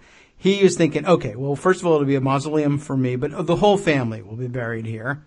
And, but we'll make it big and beautiful and fantastic and huge. And at some point he actually said, you know what? We could even use it. It could even be like a venue, like a wedding venue here at the golf course. Which I get, giving him the benefit of the doubt, I'm thinking maybe he'll build a large marble palace, and while he's still alive, people will use it as a wedding venue. And then when he dies, it'll become the Taj Mahal of mausoleums, which of course is a redundancy. But anyway, that was his real plan. I don't know whether he really thought people would get married at his burial site, like as a pilgrimage kind of thing. But maybe now he's become convinced that that's a possibility. Who knows? All right, we're about 40 seconds from coming back from the break. Jesse Waters said a lot of people wish President Trump was a dictator in July. I missed that too. Oh, well. He's a dick. I don't know. Jesse Waters, man. Yeah. He's trying to build his alt-right outrageous cred. Not necessarily alt-right. I don't know how alt-right he is, but it is outrageous cred. Doing the, Ann Coulter thing, for lack of any other terms. I suppose. I don't know what Fox News is. It's crazy. Yeah. But. All right. Well, we're coming back. And this music will help play us out of the break, hopefully making the transition that much smoother for our friends in Rochester. We are back. Thanks for waiting through the break with us. Armando is still here on the Kagro in the Morning Show. We'll try and get off of the nuclear war topic for a little while, just to relieve people's tensions. that are kind of funny, but also might have some meaning. As you know, McConnell is in the crosshairs with Trump. He's been attacked on Twitter now for 2 days running, getting the Sessions treatment. Is that right? I haven't even actually taken note of that. Yeah. Being distracted Yeah, by he's nuclear hitting war him. will do that. What really made him mad, apparently McConnell made a speech in Kentucky where he said the president had unreasonable expectations of regarding the legislative process. And, you know, to set the scene, you know, they wanted to repeal and replace Obamacare, but they had nothing to replace it with, and Trump knows nothing about anything, so he just didn't care. He just wanted to say he did something. Yes. They didn't have the votes. We all watched. We all stayed up till whatever time in the morning that was when McCain did his thing, and it went down. Mm-hmm. And then Trump's reaction is, we have to nuke the filibuster, which of course would have had no impact because this was a reconciliation vote anyway. So it's almost, you know, a plainly stupid comment anyway.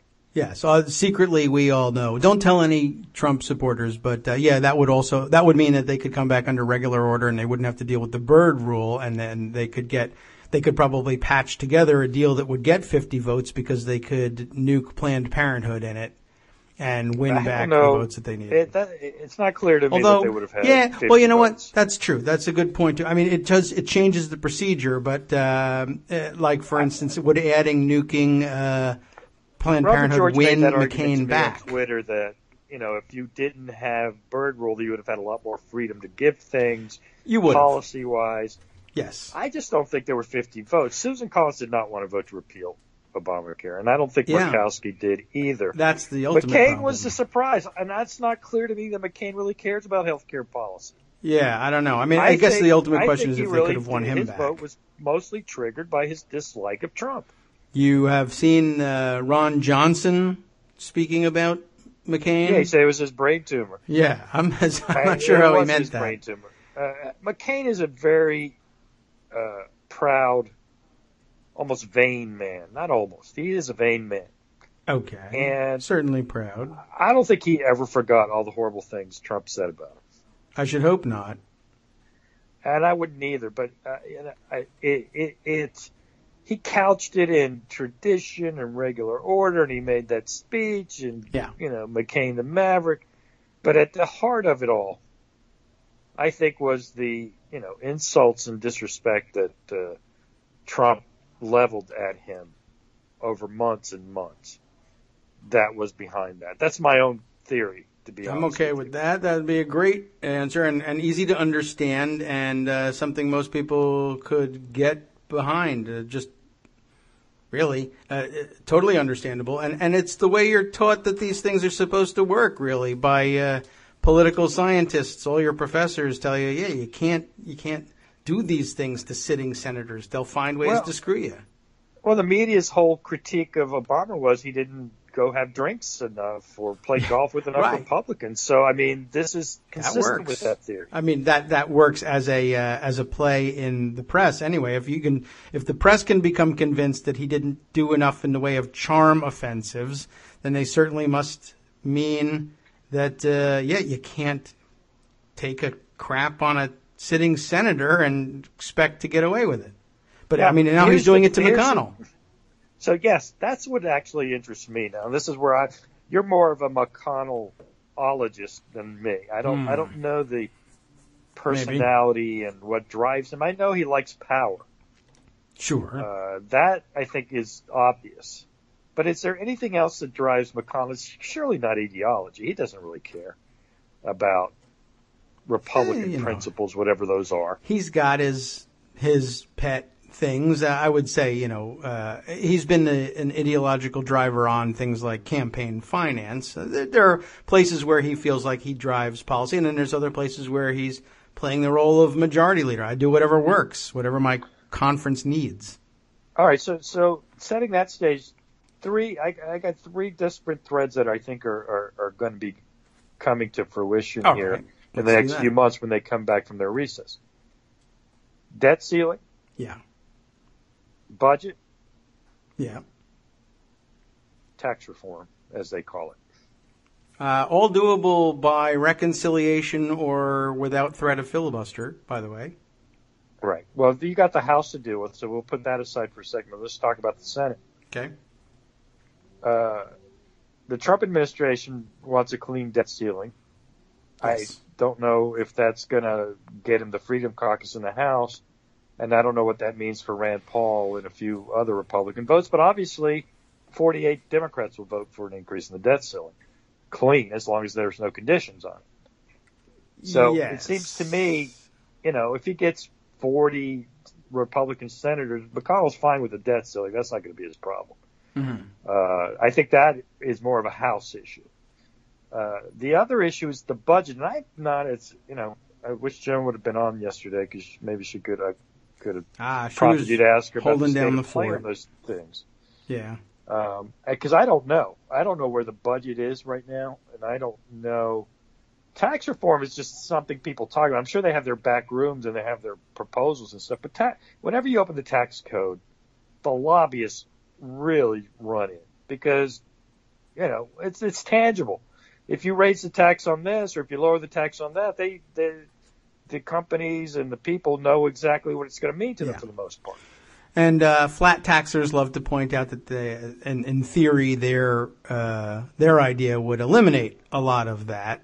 I don't think it really would. I think it would just be built again from the ground up. But okay, it's worth pointing out. So now the question is: you say reconciliation for tax reform and budget, fine, but reconciliation has its budget, its deficit restrictions. Yes. It has that.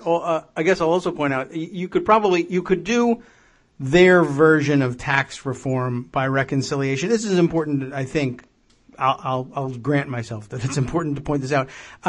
Again, remember what you can and can't do, and it's always unclear under reconciliation.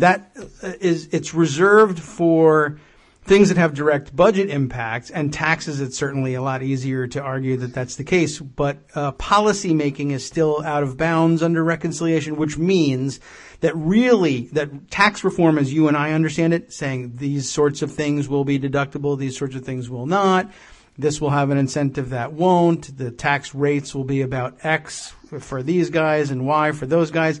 That's all mostly impermissible, even under the rules under reconciliation. But what would be permissible would be what Republicans disguise as tax reform. When they say tax reform, they mean massive tax cuts for high-earning top 1% individuals and either the same or worse for everybody else. And that's something they can do under reconciliations because it's just like tinkering with effective tax rates rather than actually reforming things like this thing ought not to be deductible anymore, or this break that this industry has is a special favor that doesn't help the United States and costs us millions. Let's get rid of it. All of that would need to be done under regular order, but granting giant tax breaks to rich people would actually fit in most cases under the, even under the reconciliation rules. So when they say they're going to do tax reform by reconciliation, what they mean is the only thing that's available to them under reconciliation, tax cuts for some people and tax hikes for people they don't like. Just blunt instrument punishment. Yeah, but still, I mean, do you think, how do they balance the budget? Who's going to pay more in tax? Because, of course they could do this whole dynamic scoring nonsense. Which that's true too. And, just overruling the parliamentarian with respect to the tax cuts being out of bounds. Yeah, it's nuking the filibuster. And I guess one time nuking the filibuster. But yeah, well, they've done it twice in 2001 and 2003. They were able to, and also able to manipulate things by putting a 10-year sunset on the cuts, which is something that they might just do again if they don't really feel like taking on the parliamentarian that directly. It still causes problems, but they're usually able to hammer out blunt instrument tax cuts for the wealthy this way. And, That's what they'll be trying to do. It's not about, well, should second homes really be deductible, and can't we have a little bit more deduction for families saving for college? That stuff doesn't make it under reconciliation usually. Yeah, I mean, again, I to take it back to where I was going, what does McConnell want to do and why? Obviously, he has campaign contributors and whatever drives him as a matter. Here, the Republican Party's objectives and ideology on tax issues is of long standing. There's no surprises there. Mm-hmm. Trump doesn't care about anything. Really. I mean, though he'd like a tax cut, but he cheats on his taxes anyway, probably. So what does he care? Right. So, I mean, he at this point, you're right. I think you said he just wants to pass something that the media will say was his or is happening under his watch, and he doesn't really care what it is. If one side of Congress declares it to be a victory, he'll sign it and say it's a victory. And the only side that can do that is Republicans. So to that extent, he's a Republican. I think one of the weird things I saw today, and it's somewhat McConnell related, is that, there's these predictions that Trump's about to cut ties with the Republican Party. I find that theory weird and frankly unsubstantiated. And do what? Run as an independent? What does that even mean? I don't know exactly. Maybe it's something that I don't know. And it won't mean much because, of course, Republicans as a party will be very much invested in maintaining the plausibility of insisting that they occupy the White House. So he can leave. I mean, it might be actually a smart play. If I really believed he had real strategists, I'd give him some credit for saying they've got nowhere to go. Republicans will continue to support him, and he can pretend, to the extent this helps with his base or any other voters he's reaching out to, that he's not Republican. I'm not of the two-party system. Well, of course you are, and one of the two parties will be working to keep you in the White House, and the other will be working to get you out of the White House, and all will seem perfectly normal, but you'll be able to reject any part of Republican orthodoxy you find troublesome for whatever reason. But I also don't believe he finds any of them troublesome. I have to defer on that in this sense. I think a lot of Republicans voted for Trump because he was perceived as the Republican choice. If he abandons that, even as a formality, I think he loses more Republican votes than he gets from anywhere else. I mean, it's not like there's that many undecided people on Trump at this point. Listen, the unemployment rate's 4.3%. Yeah. There was 2.6% economic growth. Listen, it had nothing to do with Trump. He hasn't even enacted a budget yet. He hasn't done anything. It's been, in that sense, and knock on wood, the most unproductive presidency I can remember. Yes. In terms of getting anything done. Yeah.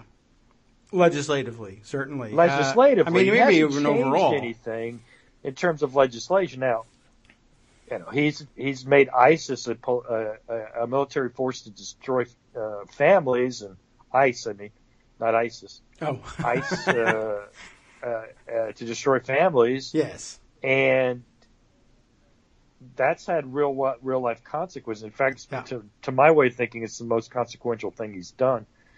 Other than that, he's just made a fool and made the world a dangerous place. He really hasn't done anything. Those CRAs that rolled back some regulations, some of those probably mattered, but he didn't think of them. Nobody thought of them. That was Ryan and McConnell saying, roll back this or roll back that, whatever all was rolled back. And I'm ashamed to say I don't know exactly what was rolled back. So where are we with the Donald Trump presidency? Scared to death, of course. But on domestic, we're finally getting to a point where something of substance is really going to happen. Budgets matter. The tax code is one of the most important things we could ever discuss. It kills me that people don't pay enough attention to tax issues. Yes. Well, I know you think they do, but they don't. no, I definitely don't think that. They don't, and there's very little you can do to convince them to look at it until it's too late. When they are paying their taxes and say, "What? When did that new rule happen? That doesn't make any sense at all. That's completely backwards." Then people say, "Oh yeah, tax code."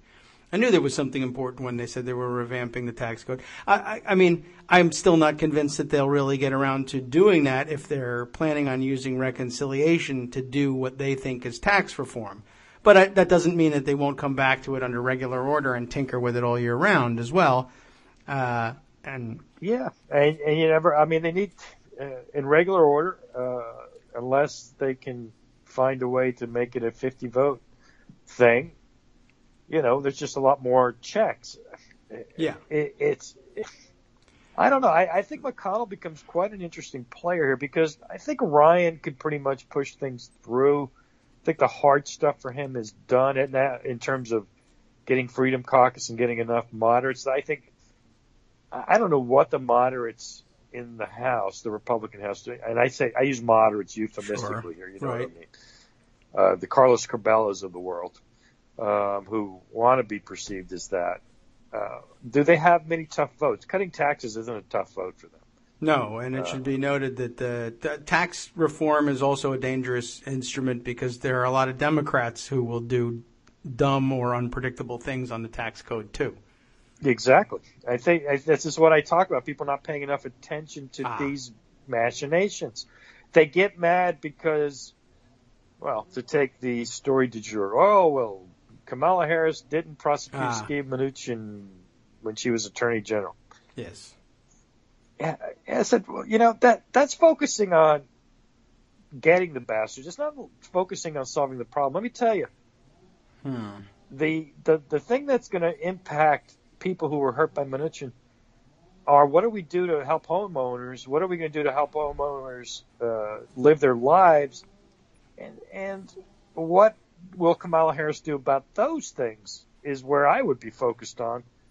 But what do I know? And this is why I get frustrated that the tax code doesn't get enough attention. I always think it's the number 1, 2, or 3 issue of any Congress. Yeah, well, I mean, it's extraordinarily powerful. Everyone recognizes that, but it's also extraordinarily boring for most people. Oh, it is. And a lot of and such and such. This you look at a tax. A lot of the giveaways are inscrutable. They are completely inscrutable. You need a tax lawyer to tell you what it means. Of course, it's true, and they very often keep the language obscure for that purpose. A lot of, I think you were maybe about to say that if you look at any of the tax code legislation, it's usually just a list of things that are going to be struck and replaced with a different number referred to by where they can be found, what section of the tax code they can be found in, so that there's, they don't say things like, I'm lowering the tax on imports of this product. They say instead, it's section, 26 U.S. code, blah, blah, blah, the number 17 shall be replaced by the number 16.5.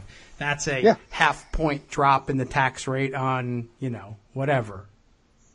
Exactly. Butane imports. I have no idea, whatever. But they never mention what those things are. That's so that people who, if you make an attempt to read the thing, you'll say, I don't even know what they're talking about. And I don't have the time to look everything up either. You need, and it falls to the professionals who are, of course, lobbyists who know this stuff inside out. And sometimes they know the code citation by heart because they work their whole lives on it, and they can scan the thing and say, I got my goodies, or they left me out. Anyway, by the way, you're not alone on Kamala Harris, and I probably should pay some attention, and maybe tomorrow we can drop this, but David Dayen's latest article, brought up by Greg a couple of times in the roundup, the left's misguided debate. If you want to hear them. Sure, why not? We can close out the show that way, as a matter of fact. Okay, I read it, and it's a good effort from David. I think it actually suffers from something I was talking about before. Mm-hmm. It focuses, and if you look at David's article, I don't know if you had a chance to read it. We have not yet. He sort of goes back and says, we should have gone after. It's not definitive, but he says, well, in real terms, I took his critique as, well, nobody got those guys. And it just wasn't Kamala Harris. It was everybody. You should have gotten them. This goes back to what I was saying before. I said that's a feel-good thing. But, and prosecutions are deterrents. To go back to deterrents, it deters people from breaking the law, right? Yes. Mnuchin broke the law. His bank broke the law. Yeah. This would have been a civil case, and there would have been fines. But, there were a lot of fines. I mean, Wells Fargo paid $20 billion in theory. Well, but fines what are that means. Cost of doing business to these guys. Yeah, a cost of doing business. Does it really help the people who were hurt? Does it solve the problem?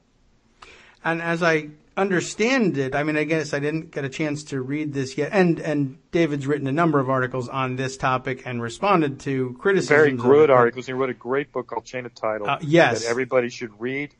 David is terrific on these ishes. And it seems like the point that he's making at the moment is just that really, well, a lot of people, even people who remain heroes to whoever it is that has a particular problem with Kamala Harris, and there's a lot of people who profess to have that problem, none of the heroes are doing very much in terms of actually relieving the stress and problems of people who suffered because of these policies. We want to prevent it from happening again. Sure, everybody's on board with that. Do we want to put some of the people who did it in jail? Well, about half the people are on board with that one. But surprisingly little action, though lots of support, I'm sure, but little in the way of action for, okay, can we get some relief to people? They're identifiable victims. We know who they are and how they lost it and how much they lost and to whom. Can we get that money? No, and we can't. Not a rowdy subject. Sorry. I was very critical, and maybe I'm wrong, but there was a substantive criticism I had of Obama and Tim Geithner at the start of the crisis, which was he had TARP money. He had about $56 billion in TARP money. He had authority via the FDIC to really lean on banks to give relief. Instead of these modifications and handing this money to the banks, instead of ensuring that it would be attributed as principal payments on behalf of the homeowners. And this is not me reinventing the wheel. That is what Franklin Roosevelt did in the Great Depression. It was called the Homeowners Loan Corporation. It was. All right. That was a moment we could have really helped people. But now, do we have that same moment? Well, we don't have the Congress. We don't have the presidency. We're not going to be able to help anybody right now.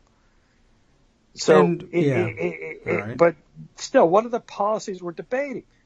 Did she prosecute civilly? I mean, it's not really prosecution in the classic sense. It's basically file a lawsuit for civil enforcement.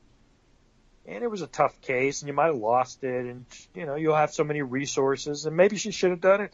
Maybe she shouldn't. You can argue about that. But what does it tell us about what the plans are to help people? Yeah. Well, I don't think nothing tells us much in that.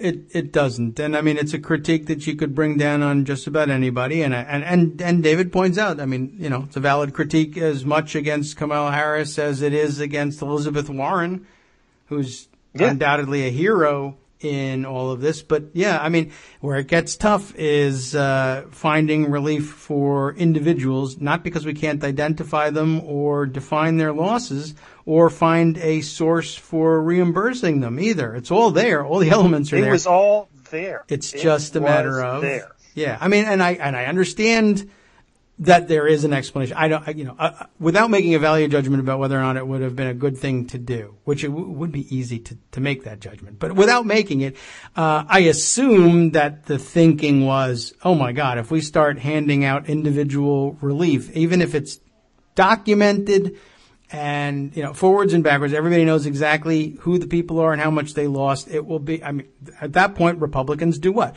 This is outrageous. This is socialism undisguised. This is redistribution of wealth.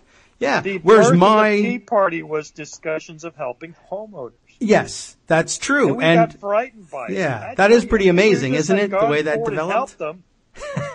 Right, where the rallying cry of "Where's my bailout?" And if we had answered, "Here it is," they would have said, socialism, we don't want it. I mean, I want mine, but I don't want anybody else to get theirs. But beyond me, it's socialism. And, at the time that was probably pretty scary. It was just pretty clearly the right thing to do, too, but maybe just on moral grounds. On political grounds, I know I can instantly imagine the people saying, you know what, you'll do the right thing and you get killed for it, and then you won't have the money to do these other things, which are also maybe not such a bad idea. It might, save the world economy, might save the United States, might maintain our tax base, might mean we can get more donations from big dollar donors. I don't know. But I can envision all the arguments against it. And it's pretty amazing that at bottom, the argument was, let's not help people. Maybe we could make people feel better by prosecuting somebody. And then, of course, it comes down to, well, you know how that'll go, and we won't get anything, or, it'll be a hung jury, and then Republicans will say... Prosecuting people doesn't help you with your house payment, though. No. This is the thing this is the right, disconnect that I'm trying to get to. It's like, get mad at Kamala Harris if she didn't support the right policy that would have helped people. Yeah. Don't get mad because she made a prosecutorial discretion. Maybe get a little mad, but... put it in perspective. The thing to get mad about is the first thing, not the second thing. Yes. And I And don't know that we can blame her for the first right. thing. That's I'd have to research. in a vacuum, it might come out differently, but of course the whole thing is colored by the question of will she be running for president, and will she be running for president against somebody who I prefer for president? It's the whole thing. Yes. I personally don't think there would be a word said about Kamala Harris by anybody on any part of the spectrum, but for the fear from certain quarters that she was going to run, and that would be bad for their preferred candidate. I hate policy discussions that rise or fall on that. Listen, that ends up happening in a campaign because that's what we do. You pick at the other guy. And That's why I hate primaries so much. Yeah. But now is not that time.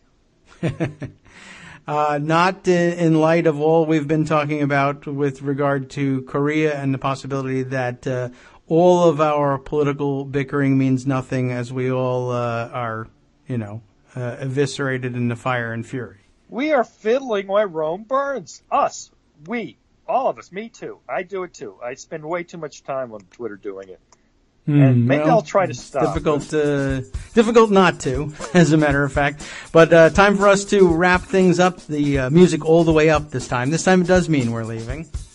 Thank you, Armando, for I'll give you a quick through. call tomorrow. Yeah, please do. What the venue looks like. Yeah, it'll be pretty noisy. Get a We'll feel. enjoy it. Okay. Thanks very much. Enjoy it. Have a great trip down there. Let us know how things are going. Thanks for stopping by to chat. We'll talk with you tomorrow and wrap things up here and let you know that if you are listening on the Netroots radio stream, and you should be, because if you're not, you might miss the after show coming up next. And of course, it's Thursday. That means we get to call it the Thank God It's Giovedì version of the after show. They have names for every day of the week. I happen to like that one because it's got Italian in it. What's coming up? Low-performing, privileged white students are taking top university spots from higher-performing Asian students. Trump is trolled at his golf course by a flyover of a Russian Air Force Tupolev Tu-154. Tupolev, actually, I got that wrong, but only because of a mutual agreement pact signed by George H.W. Bush. And just discovered New Mexico Chaco Canyon rock art shows an ancient eclipse, 1,000 years old. How about that? On the last half, a visit with Chris Reeves for a discussion of the fire and fury in questioning to be one bomber or not to be one bomber. From Daily Kos Radio on netrootsradio.com. You have been listening to the Kagro in the Morning Show with David Waldman. Thanks for listening, and thank you, Justice, for helping to arrange our shorter breaks. Thanks to everybody in Rochester for listening. We'll be talking to you more about incorporating more of your suggestions into the show. Do stay tuned, or switch over if you need to the Netroots Radio live stream to pick up the after show with Wink and Justice next.